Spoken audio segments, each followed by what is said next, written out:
E agora, pessoal, vamos à nossa parte 2 de hoje, junto com os nossos colegas aqui. Nós vamos falar não, né? Eu não tenho como mostrar todos os métodos que existem para flauta doce. Eu vou mostrar os mais conhecidos, os que eu gosto, os que eu achei que deram resultado rápido. E a gente vai falar um pouquinho sobre isso aqui, caso você queira montar um projeto específico para sua cidade, para sua ONG, ou queira no futuro trabalhar com esse instrumento aí, que é genial com turmas coletivas. Vocês vão ter bastante opção aí, tá bom? Então, vamos lá. A análise dos métodos que a gente vai fazer aqui é uma coisa muito superficial, claro, não teria como eu fazer isso em 15, 20 minutos, então nós vamos fazer meio superficial, só para conhecer mesmo.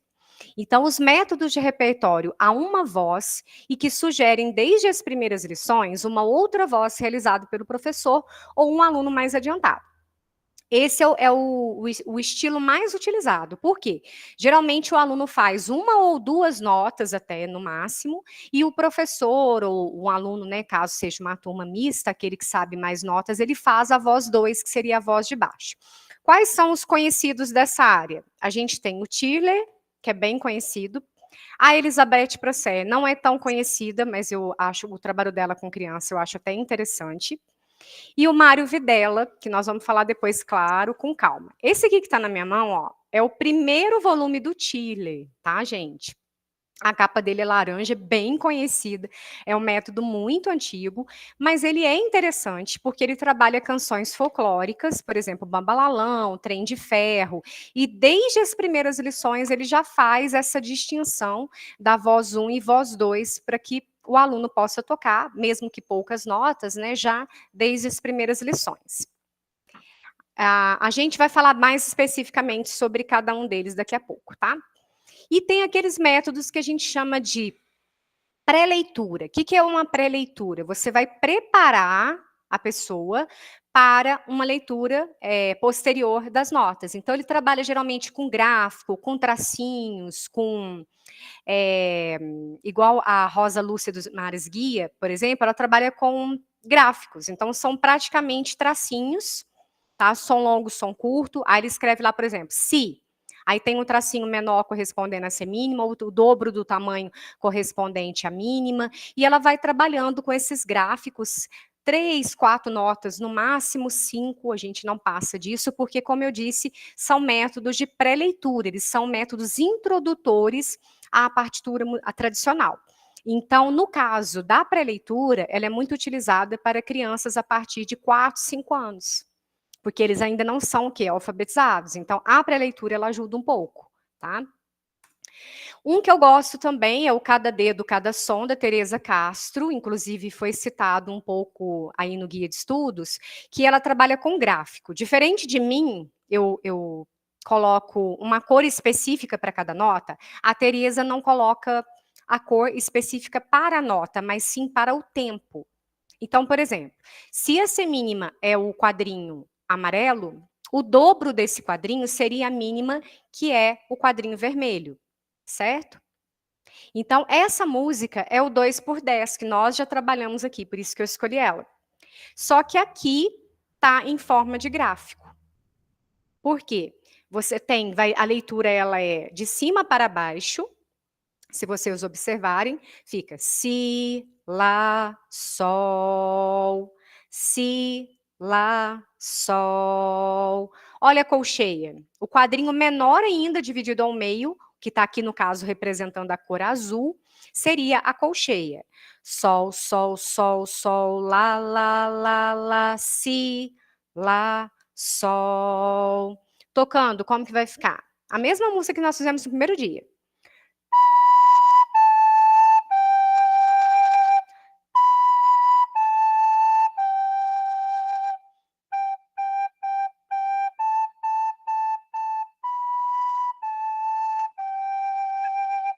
E no método dela, além de vir, depois ela vai aumentando, né? Ela começa só no si, lá e pausa. Que seria o que é a pausa? É o quadrinho em branco, não tem cor no livro. E ela também, junto com o livro, vem um CD com as músicas que são trabalhadas, a gravação da autora, e também os quadrinhos, em forma de madeira. Eles vêm, os tabletinhos, os quadrinhos, em madeira, para que você coloque no chão, possa fazer músicas, né, improvisações, trabalhar com construção musical. Tá? Então, como eu disse, a pré-leitura ela também é muito interessante, tá? A Rosa Lúcia não trabalha com cor e nem com quadrinho, nada disso. É apenas gráfico. Já a Tereza Castro trabalha desse formato aí que vocês viram na tela. E aí a gente vai para o Mário Videla. Eu gosto muito do Mário Videla, no sentido melódico mesmo, sabe? Ele consegue construir uma segunda voz maravilhosa, efeitos de eco, de pergunta-resposta. Então, o aluno toca um trechinho, você toca outro. E os alunos gostam muito desse efeito de pergunta-resposta. Dá um efeito super interessante. O Mário Videla e a Judite, eles fizeram um trabalho de parceria. É claro que as edições foram mudando, tá, pessoal? Algumas são mais bem antigas e outras foram reformuladas, mas o método é o mesmo, tá? Para quem não conhece, são esses dois aqui da tela, a Judite e o Mário, eles fizeram um trabalho fantástico, na época fizeram várias edições, né, revisaram os métodos, inclusive. Olha só esse pequeno exemplo. O aluno iniciante, ele começa na pausa, né, e faz apenas a nota Si, enquanto o professor, ó, Fá, Dó, Sol e Ré sustenido, né?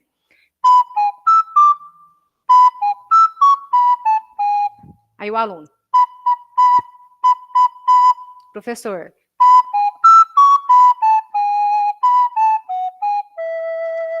Então ele vai ficar só no Si, né? Super fácil. Si, si, si, si, si, si. Aí na pausa, né? Na verdade, junto com a nota também tem outras notas, só que não tem jeito de eu fazer as duas ao mesmo tempo. Mas só para vocês entenderem. O que eu gosto dele? Ele começa um exercício assim, chama sonido sol. Aí só tem sol lá, si. Ele trabalha colcheia, ele trabalha mínima, semínima, tudo no sol lá, si. E alguns exercícios ele trabalha em forma de pergunta-resposta, como esse aqui, ou de duetos, né, que dá esse efeito interessante. Nesse outro exemplo aqui, que a gente tem essa melodia também bem fácil,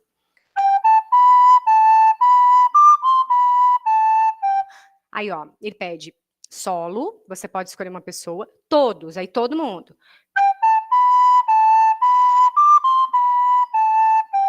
Solo. Todos. E assim vai. Então, a questão da concentração, ela melhora muito, porque tem que ficar muito atento, né? E eles ficam doidos para ser escolhido, quem vai fazer o solo, quem vai fazer a resposta, dá um efeito interessante. Aí, além desse jogo, desse formato de solo e todos, como se fosse o tute, né? E aí eles têm também uma segunda voz, que é realizada pelo professor, e ainda, se for uma turma muito grande, tem a opção de sugestão para percussão. Olha que legal, uma bandinha mesmo. Então, ele tem o ritmo do pandeiro, tudo semínima, super fácil. E ele tem um outro ritmo que é duas colcheias e uma semínima. Então, é bem facinho, pode ser adaptado para qualquer instrumento, dá para fazer até mesmo no chocalho. Então, eu acho, assim, o formato dele muito interessante. Eu gosto muito. Com criança, geralmente, eu começo com a Elizabeth Prosser, porque o método dela é um dos únicos que não começa no Si, Lá, Sol, e depois eu já vou para o Mário Videla, porque eu gosto bastante. Eu não faço nenhum inteiro, assim, 100%. Esse é o Tirler, que é o famoso Vamos Tocar Flauta Doce. Aí, esse mesmo que eu mostrei para vocês, olha como que já ficou bonito, né? Essa capa antiga, laranja, agora veio nesse formato aqui, essa é a 32ª edição já do método, só para vocês verem, né? Aí a gente tem uma foto com o Heller Tiller, o Helder e o Rui Vanderlei aqui na foto, né? Eles tocando flauta doce. São métodos bem antigos, mas bem antigos mesmo, viu, gente? E também a gente vai ter outras opções. Vou continuar aqui, só um minutinho. Que eu parei nessa foto, certo? Então, vamos lá. Como que é o livro aberto? É essa foto aqui. Também, qual que é a ideia aqui? É você trabalhar a mesma nota e só vai mudar ritmo. E também a mesma versão de voz 2 escrita, né, ou desenvolvida aí pelo professor. Aí vem o famoso também Mário Mascarenhas. O Mário Mascarenhas é uma polêmica, porque o método dele também é muito antigo, e algumas pessoas não gostam muito da escrita do Mário Mascarenhas. Eu estou falando não por mim, tá, gente? Eu gosto de algumas coisas dele, não do primeiro volume, mas que eu acho um pouco mais ultrapassado. Mas o segundo e terceiro volume tem muitas canções conhecidas para duetos de flauta, inclusive tem chorinho.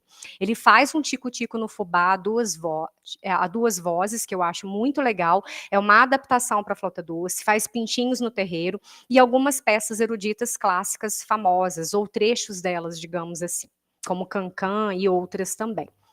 O Mário Mascarenhas, nesse primeiro volume, ele começa falando sobre a flauta doce, né? Então todas as letras da música estão relacionadas falando da história da flauta. E qual que é a característica do Mário? Acompanhamento de piano. Ele não usa muito essas versões que a gente viu aqui do Mário Videla, por exemplo. É um outro formato, tá? É, nós temos também para a flauta doce o método Suzuki, que é muito famoso para violino, mas tem também para a flauta. O Suzuki tem um perfil um pouco diferenciado, ele também não começa tradicionalmente com as notas si, lá, sol. Ele usa, às vezes, a questão de tapar o orifício de trás com uma fita crepe, para quem não consegue, é uma opção. Você tampa aqui, tá? Para quem tem muita dificuldade, né? Às vezes da questão anatômica, digitação, aí você tampa, claro que na hora que chegar na nota ré, não tem como, mas inicialmente, as primeiras notas tampa-se o orifício para ajudar o aluno, às vezes ele tampa um aqui embaixo, então assim, ele tem algumas questões que são específicas dele, a questão da postura, ele desenha no chão, ele fala da importância da planta dos pés estar correto, né, da postura mesmo para a emissão de som da flauta doce. Então, o Suzuki também foge um pouquinho mais do tradicional, é um método interessante e tem cursos dele. E aí vem o famoso também sopro novo da Yamaha. O sopro novo é uma das áreas, eu acredito, que mais tem investido em capacitação de profissionais. Então, por exemplo, para você que está fazendo essa pequena aula aí de flauta, né, nem vou considerar aula, mas esse módulo tão curto do instrumento, quer se aprofundar, eu até aconselho fazer um curso com a Yamaha. Eles divulgam muito o trabalho da flauta doce. O que eu gosto do método da Yamaha? O CD, o acompanhamento, eles usam um piano muito interessante e eles têm, inclusive, para flauta contralto, tá? Que é a outra flauta da família. E para quem tiver interesse também, a Yamaha faz o Sopro Novo, né? Na verdade, o grupo chama Sopro Novo, né? Que é da Yamaha. Eles fazem também um livro para prática de conjunto, que é para a família de flautas. Então, vários arranjos já escritos, muito interessante também, vem o CD. Muito bom. Inclusive, a versão que eu usei no ciclo 2, para quem já fez aí do Clarão da Lua, foi desse método aqui, tá? Aí vem o Monkmeyer. O que é o método Monkmeyer? É um método alemão para a flauta doce, também é um dos mais conhecidos e tradicionalistas. O que o Monkmeyer faz? Sempre que ele troca de capítulo, né, vai progressivamente ficando, claro, mais difícil né, puxando mais a parte técnica, toda a primeira página e talvez segunda página dele, ele trabalha com escalas e exercícios técnicos. Depois, ele coloca um pouco de repertório, que é baseado no erudito, principalmente ocidental, e, às vezes, alguma coisa folclórica. Sempre nessa ordem, ele não muda. Dá para ver aí que já exige um pouco mais, né? Ele trabalha com arpejos, né? Esse aqui é o capítulo 3 do Monkmeyer. Olha só, o terceiro capítulo já está trabalhando bastante as notas graves.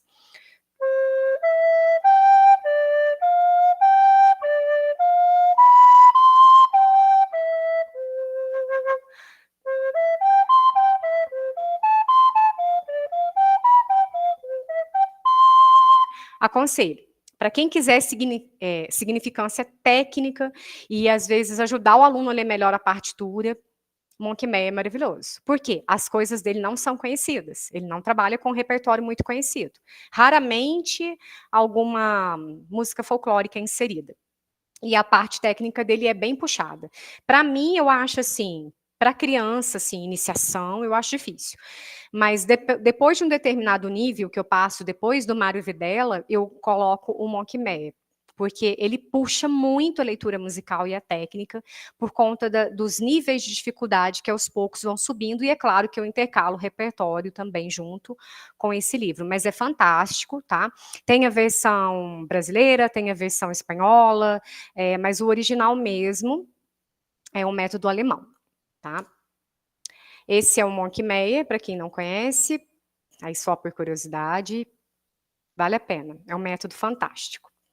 Esse aí é mais no intuito didático, para quem quer trabalhar, assim, folclore, tá? É o Lenga La Lenga, da Viviane Beinecke. O trabalho dela é chamado Jogo de Mãos e Copos. Ela faz um trabalho, o livro dela é lindo, mas, assim, eu não posso criticar, não, porque eu não sou escritora, né, gente? Mas eu falo assim, não é um trabalho também que eu aconselharia para iniciação. É um trabalho que eu colocaria para alunos que depois que já está num nível de leitura um pouquinho melhor, porque ela trabalha muitos ritmos folclóricos, como vocês estão vendo aí na tela. O livro é todo colorido.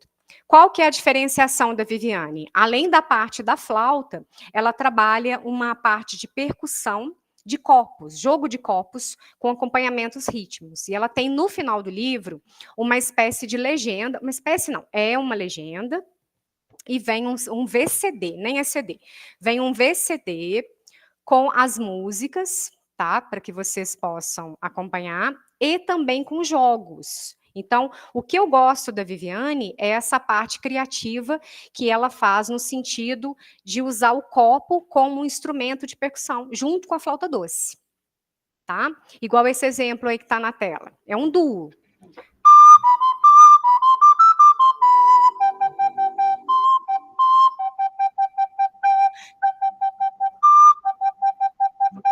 Ela trabalha, assim, algumas coisas mais do lado folclórico, brincadeiras. Quer vir aqui? Gente, se alguém tiver com áudio Quer vir ligado, aqui? desliga, por favor, para não dar eco aqui. Fazendo favor, senão dá eco na gravação. Obrigada, viu? Esse é o método Tons, eu falo Tons, tá, gente? É da família Mota, foi gravado no estúdio, que é exatamente a minha inspiração maior em pedir para o professor Celso fazer o playback do guia. Não fui eu que fiz os playbacks, eu fiz a montagem, inclusive escolhi as músicas e tudo, mas quem fez os playbacks foi o Celcinho, tá? E a nossa maior inspiração, a minha particularmente, assim, né, não puxando o saco, que todos os métodos são maravilhosos e eles nos ajudam muito, mas esse, para mim, ele é sensacional, porque dá para trabalhar com qualquer faixa etária. Criança, adulto, idoso, e todo mundo ama, porque os playbacks são de altíssima qualidade.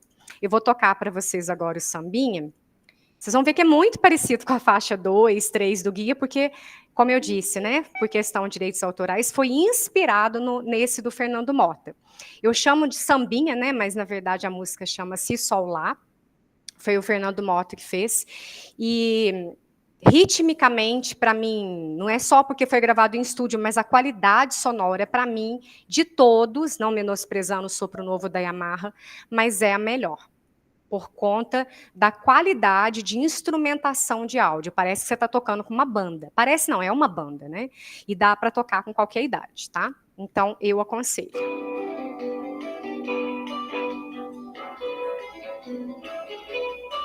Essa foi a minha inspiração para a faixa 3 e 2 do guia.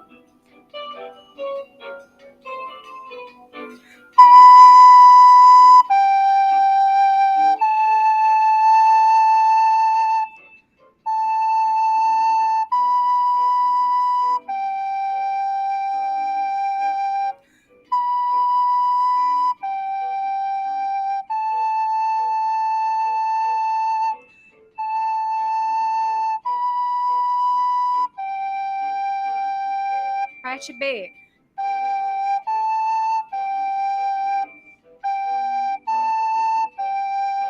Tá. Quem tiver com a flauta aí agora, se quiser eu vou repetir, só que eu vou dublar, só vou mostrar as notas, tá? Como eu faço com os iniciantes.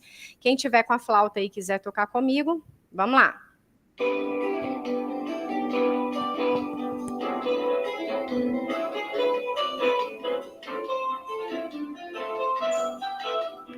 1, 2, 3, 4.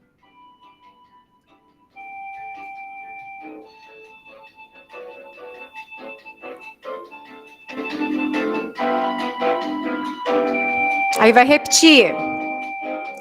Si, sol, lá.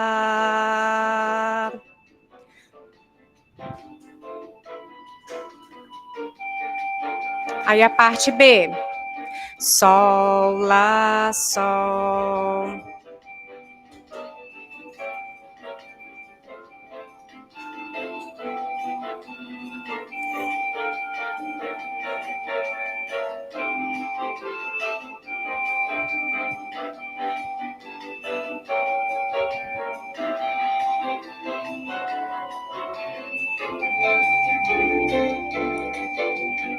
Aí ele vai voltar lá no início e vai terminar aqui, tá?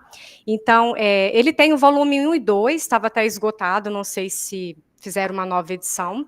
Esse é o 1, tá? É o Método de Iniciação para Jovens e Crianças, Flauta Doce, volume 1. Aqui de criança não tem nada, a qualidade é muito boa, o repertório também. Tem ritmo de mambo, tem samba, tem vários ritmos e todos nessa mesma qualidade de playback. Que para vocês o áudio não está tão bom porque nós estamos pelo Meet, mas com certeza deu para ver aí a diferença, tá? Eu deixei esse por último porque eu acho assim maravilhoso, tá? O volume 2 é tão bom quanto esse, e foi a minha maior fonte de inspiração para os playbacks do nosso guia de estudos, sem dúvida, porque a qualidade é muito boa. E, igual eu disse para vocês, não tem faixa etária mínima, não. Você pode usar aí com 5 anos e pode usar com 70, que vai dar um efeito super legal, tá? Bom, gente, então foi só para conhecer um pouquinho, tá? A família da flauta doce, os perfis diferentes de métodos que nós temos. Eu não posso falar mal de nenhum só porque é antigo, e eu acho que tudo contribui muito para que a gente consiga fazer o nosso trabalho. Aí vai de cada um, né, o gosto e a particularidade para estar utilizando, ok? Alguém tem alguma pergunta? Alguma dúvida? Então, muito obrigada. Sim? Não é nem sobre o assunto aí, é mais uma dúvida que eu tenho sobre a prova que a gente vai ter daqui a um tempo. Você citou que a gente vai tocar algumas músicas na flauta. A prova vai ser só tocada ou vai ser escrita também? Não, só de tocar. Só tocar? A Ah, gente então vai tá. ter um passo a passo e, inclusive, nessa atividade já vai sair para vocês o que vai cair na prova. Já vai sair. Não é para gravar nada, tá? Ainda é só para já ir estudando e se preparando para a avaliação prática. Tá bem? Ah, então Pois tá, não, joia. Davi. Obrigado. Por nada. A dúvida é só quanto ao prazo da segunda. A segunda termina agora na sexta-feira, dia 31, é isso? Sexta-feira. Isso, Tá. sexta-feira, tá? Tá bom. Quem não conseguir até sexta-feira, aproveita o final de semana, né? Que algumas correções a gente já está adiantando aqui, o tutor Éder, e a gente vai continuar fazendo as correções na segunda. Então, se porventura alguém não puder entregar até sexta-feira, aproveita o final de semana para fazer. Que aí o ciclo 3 também é de gravação, como eu falei no início da aula, e a prova prática também de 40 pontos, tá bom? Bom, pessoal, muito obrigada mais uma vez pela presença e até semana que vem. Obrigada. Tchau. Tchau, tchau. Alô, pessoal, boa noite aí. Tchau, Boa tchau. noite. Boa noite a todos. Tchau, tchau. Tchau, tchau. Boa noite.